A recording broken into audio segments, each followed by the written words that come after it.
আপনি কি আপনার জিমেল অ্যাকাউন্টের পাসওয়ার্ড ভুলে গেছেন? কোনো সমস্যা নাই, আপনি ওই জিমেল অ্যাকাউন্টের নতুন করে পাসওয়ার্ড পরিবর্তন করতে পারবেন। কিভাবে করবেন প্রসেসটা দেখাচ্ছি, জাস্ট ভিডিওটাকে শেয়ার করে দিবেন যখন তখন আপনার প্রয়োজন হতে পারে। প্রথমে আপনার ফোনের জিমেল অ্যাপটা ওপেন করবেন, তারপর জিমেলের প্রোফাইলের উপর ট্যাপ করবেন। এখান থেকে ম্যানেজ ইউর গুগল অ্যাকাউন্ট এই বাটনে ট্যাপ করবেন। এবার সিকিউরিটি অ্যান্ড সাইন ইন এই অপশনটিতে ট্যাপ করবেন এবং স্ক্রল করে নিচে দেখতে পারবেন পাসওয়ার্ডের অপশন রয়েছে, এই পাসওয়ার্ড অপশনে ট্যাপ করবেন।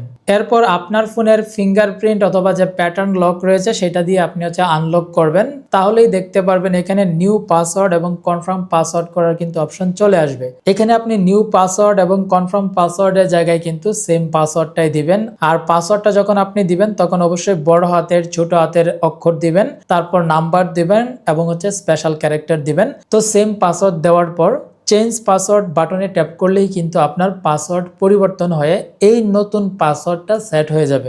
আপনার জিমেলের পাসওয়ার্ড যদি আগেরটা আপনি ভুলে যান তাহলে কিন্তু এই নতুন পাসওয়ার্ড দিয়ে আপনার জিমেলটা আপনি ব্যবহার করতে পারবেন। ধন্যবাদ।